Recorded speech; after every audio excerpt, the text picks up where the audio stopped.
皆さんこんにちは、浦正です。今週も前半でビューの変わったところや触ったところの説明を行った後に癒しの水気をお送りしたいと思います。今週も水草のトリミングや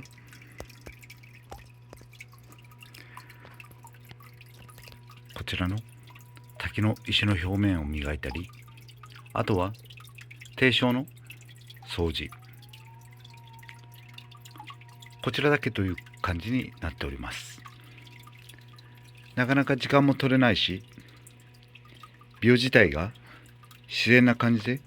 出来上がっているので、これ以上現状では触ることはないと思います。まだまだ朝晩が寒いのでビニールハウスという感じで維持しております。おそらく4月になった時点でビニールハウスを外して通常の飼育形態になると思います。今は昼間かなり暖かくなってきたため、ビニールハウスの中でもかなり暑くなってきており、